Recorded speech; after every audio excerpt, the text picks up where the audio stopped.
Ditanya sama anak cucu kita, Pak, Quran itu apa? Kita cuma bisa jawab, ya Quran itu ya firman Allah, ya. Harus dibaca, wajib. Nah, itu saja yang kita tahu.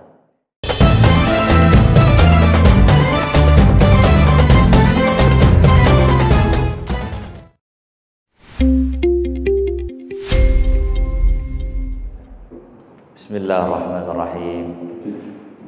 Assalamualaikum warahmatullahi wabarakatuh.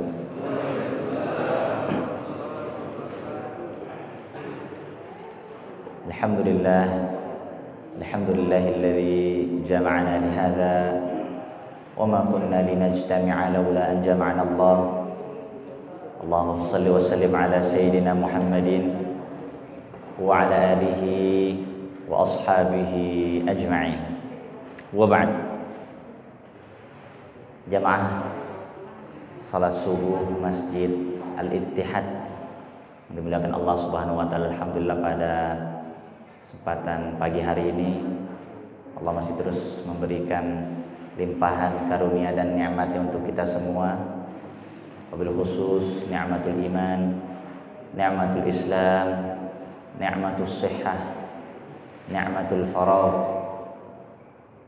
Karena memang banyak orang yang diberikan nikmat sehat tapi belum mendapatkan nikmat kesempatan. Ada juga orang yang diberikan nikmat kesempatan tapi tidak diberikan nikmat sehat. Ada juga orang yang diberikan nikmat kesempatan dan nikmat sehat tapi tidak mendapatkan nikmat hidayah dan taufiknya Allah Subhanahu wa taala. Maka dari itu sangatlah pantas sekali kita memperbanyak syukur kepada Allah dengan merealisasikannya dalam bentuk nyata, yaitu dengan melaksanakan ibadah-ibadah kepada Allah Subhanahu wa taala. Salat dan salam tak lupa kita sampaikan kepada Nabi Muhammad sallallahu alaihi wasallam. Karena dengan wasilah beliau kita bisa merasakan nikmat dan berinteraksi dengan Al-Qur'an Al-Karim. Jemaah yang dirahmati Allah, secara teknis ya, ini memang pertama kali mengisi di Al-Ittihad, wabil khusus di kajian subuhnya. Kalau Ramadan pernah sekali, waktu itu badal ya, menggantikan berapa ya, saya lupa, 18 masalah atau 16 ya.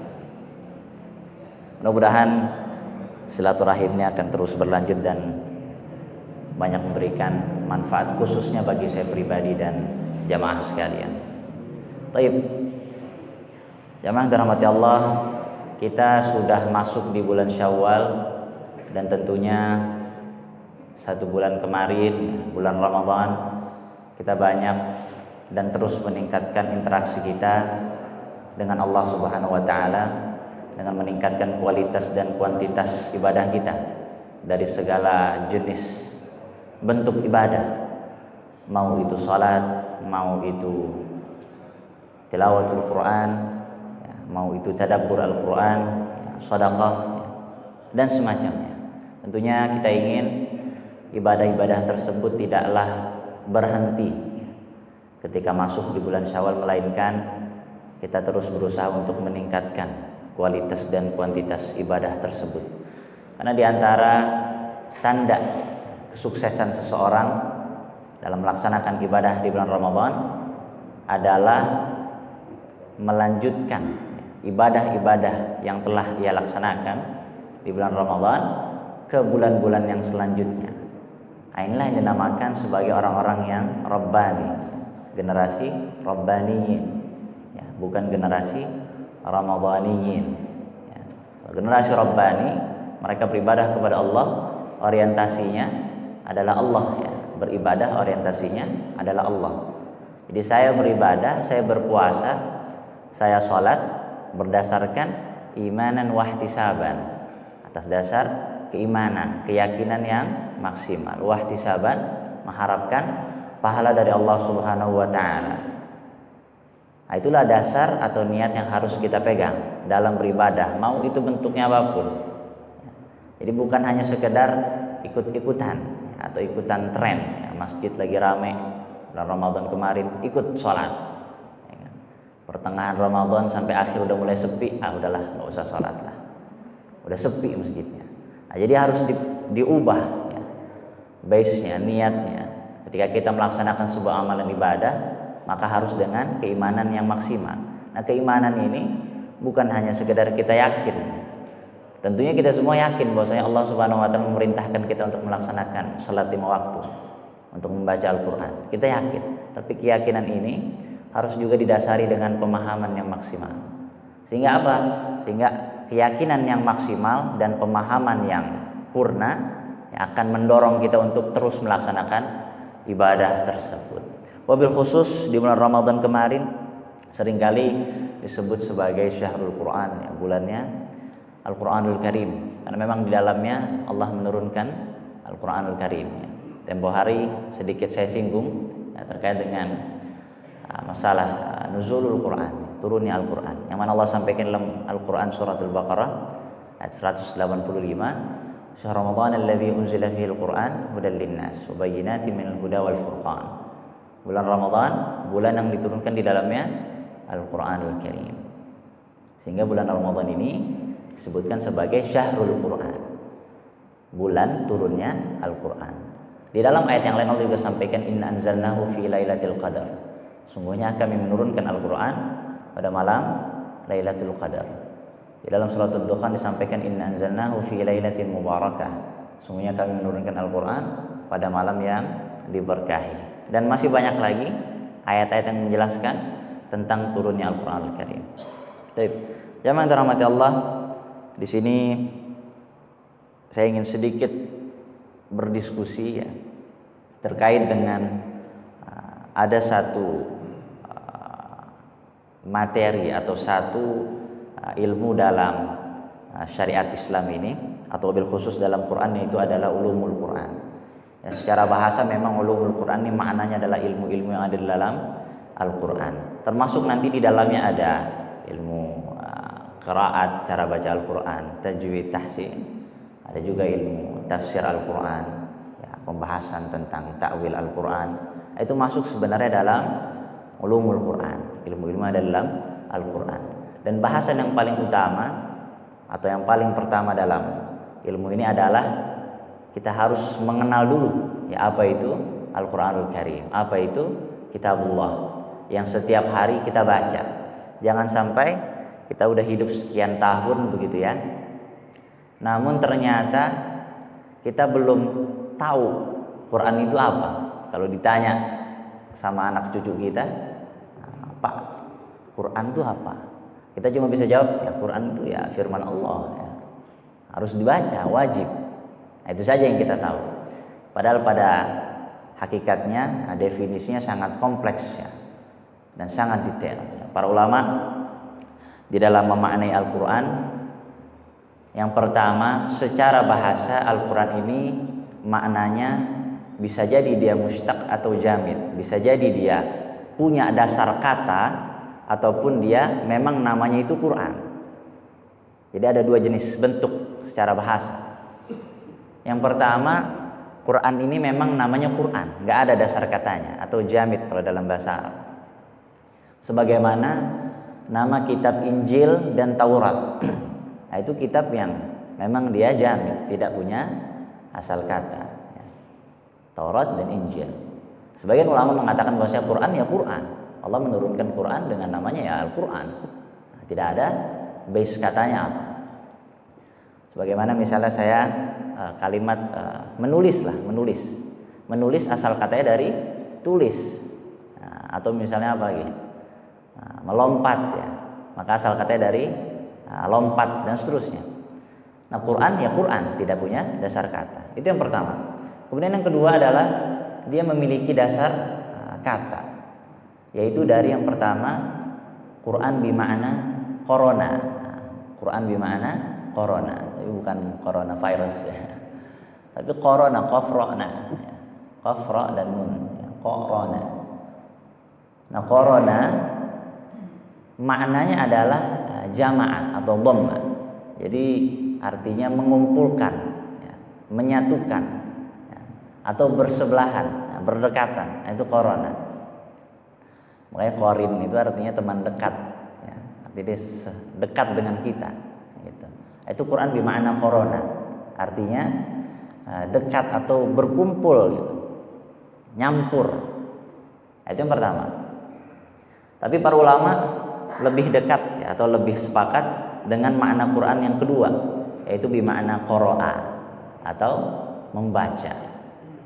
Karena Allah Subhanahu wa taala memang yang pertama menurunkan di antara fungsi Al-Qur'an adalah untuk dibaca. Sehingga ayat pertama yang diturunkan kepada Nabi Muhammad SAW adalah Iqra' bismi rabbikal ladzi khalaq. Bacalah Al-Qur'an, bacalah.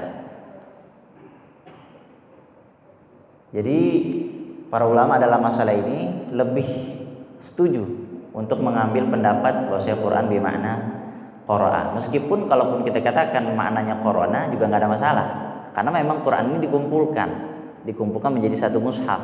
Ya, nantinya di zaman Rasul juga dikumpulkan, di zaman Abu Bakar dikumpulkan, dan di zaman Utsman bin Affan kemudian dilengkapi, ya, disempurnakan lagi penulisannya. Jadi mau itu dia bermakna jamaah, ya, qarana bermakna jamaah, atau qara'a bermakna tala, atau bermakna membaca, itu nggak ada masalah, dua-duanya boleh kita artikan. Taib. Kemudian Quran ini pun juga memiliki beberapa nama-nama yang lain. Nah, di sini atau di dalam Al-Quran kita melihat ada nama-nama yang memang Allah tetapkan untuk Al-Quran itu sendiri. Yang pertama ada Al-Kitab. Allah sampaikan dalam surat Al-Baqarah ayat 2, ya, surat 2 halaman 2. Dzalikal kitabu la raiba fi. Itulah kitab Al-Quran yang tiada keraguan di dalamnya. Al-Kitab. Al-Kitab. Kitab sendiri artinya adalah buku. Ya. Dan memang Quran ini dikatakan sebagai kitab, buku. Itu yang pertama. Kemudian yang kedua disebutkan juga Quran sebagai az-zikr atau pengingat, zikir. Allah sampaikan dalam surat Al-Hijr, "Inna nahnu nazzalna dzikra wa inna lahu lahafizun." Sungguhnya kami menurunkan az-zikr, pengingat, ya, zikir.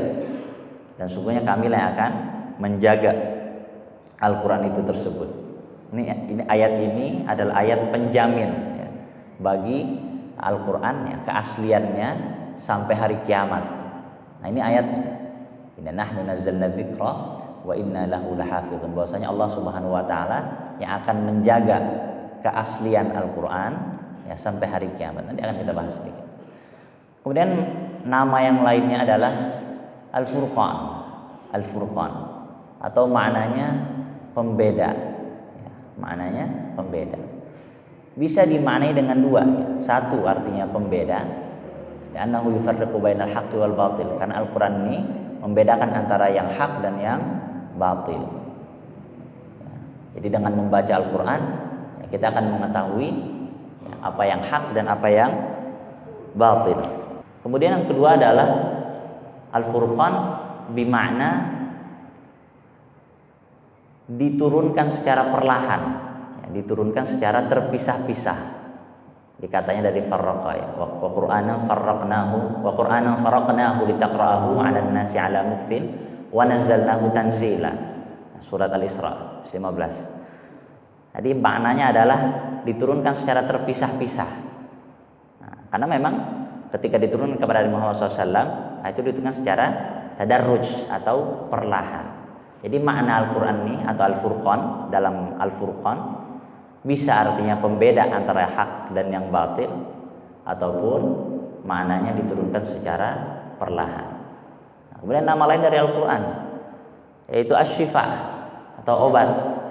Ayatnya wa nunazzilu minal Qur'ani ma huwa syifaa'un wa nunazzilu minal Qur'ani ma huwa syifaa'u wa rahmatul lil mu'minin.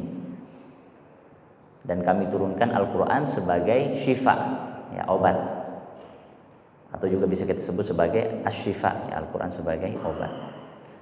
Kemudian makna istilahnya, istilah daripada Al-Quran, yaitu para ulama sebagian besar mengatakan, diantaranya dalam kitab Al-Wajiz, dikatakan bahwasanya Al-Quran adalah yang pertama, dia adalah kalamullah, firman Allah Subhanahu wa taala.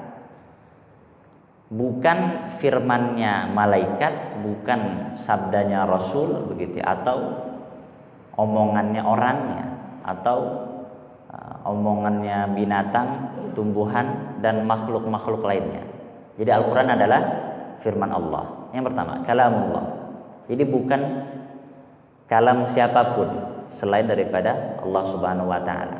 Maka tidak mungkin ada satupun kata di dalam Al-Quran yang itu bukan berasal dari Allah Subhanahu wa taala. Misal ada ayat wa idz qala rabbuka lil malaikati inni ja'ilun fil ardi khalifah qalu ataj'alu fiha man yufsidu fiha wa yasfiku dima.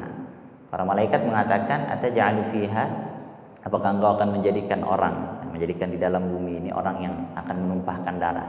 Di situ para malaikat berbicara, begitu ya. Memang di situ dikatakan malaikat berbicara, tapi Allah yang menyampaikan pembicaraan malaikat tersebut. Nah, kalau saya ngomong di sini, jadi kata bapak ini, dia bilang seperti ini, bla bla bla bla dan seterusnya. Nah, jadi semua firman, semua kalam yang ada di dalam Al-Quran itu berasal dari Allah Subhanahu Wa Taala. Mau itu perkataannya malaikat, ya, atau perkataannya para nabi, begitu ya, atau perkataan hewan juga, begitu ya. Bagaimana di surat An-Naml, qalat namlatu ya ayyuhan namlu dukhulu masakinakum la yahtimannakum Sulaiman wa junuduhu wa hum la yash'urun. Jadi ketika Nabi Sulaiman alaihissalam itu sedang berjalan dengan tentaranya, kemudian ada seekor semut ya, yang dia mengatakan kepada semut-semut yang lainnya, ya ayyuhan namlu dukhulu masakinakum, wahai semut-semut ya, jamaah semut nih yang ramai ini, udkhulu masakinakum, masuklah ke rumah-rumah kalian, la yahtimannakum Sulaiman wa junuduhu wa hum la yash'urun, agar Sulaiman dan tentaranya tidak menginjak kalian. Nah, sementara mereka nggak tahu kan, karena kita kecil banget gitu. Nabi Sulaiman dengar itu, fatabassama dhahikan min qawliha, kemudian Nabi Sulaiman tersenyum gitu, mendengar perkataan si semut kecil itu. Jadi semua perkataan, mau itu dia perkataan manusia, perkataan hewan, perkataan malaikat, ya, itu semuanya dari Allah Subhanahu wa taala yang disampaikan oleh Allah Subhanahu wa taala. Kalamullah. Kemudian yang kedua, al-mu'jiz, yang memiliki mukjizat. Mukjizat ini maknanya adalah amrun khariqun lil 'adah. Jadi perkara yang keluar dari kebiasaan. Perkara yang tidak biasa, ya, yang tidak biasa. Misal meja ini kan di bawah, tahu-tahu dia terbang di atas. Nah, itu nggak biasa itu. Jadi amrun khariqun lil 'adah, perkara yang tidak biasa yang terjadi pada masa tertentu. Itu mukjizat. Nabi Musa alaihissalam diberikan mukjizat, diantaranya adalah dengan tongkatnya bisa berubah jadi ular. Ya. Sebutkan dalam Al-Quran, ketika Fir'aun ya, memerintahkan para penyihirnya untuk beradu dengan Nabi Musa, maka Nabi Musa mengeluarkan tongkatnya berubah menjadi ular, dimakan ular-ular tongkatnya pendetanya Fir'aun itu, penyihir Fir'aun. Jadi sihir dikasih kekuatan, diantaranya adalah dengan merubah tongkat menjadi ular, kemudian juga membelah lautan dengan tongkatnya. Nah, kenapa Nabi Musa alaihissalam diberikan mukjizat seperti itu? Karena memang pada saat itu yang dilawan pun juga semisal dengan kemampuan beliau. Yang dilawan pun juga penyihir-penyihir yang punya kekuatan sihir. Sehingga Allah Subhanahu wa taala memberikan kemampuan atau mukjizat yang melampaui dari kemampuan si penyihirnya Fir'aun tersebut. Kemudian yang selanjutnya, Nabi Sulaiman alaihissalam, nah, diberikan kerajaan yang dikatakan kerajaannya itu tidak akan pernah ada yang mampu menandinginya.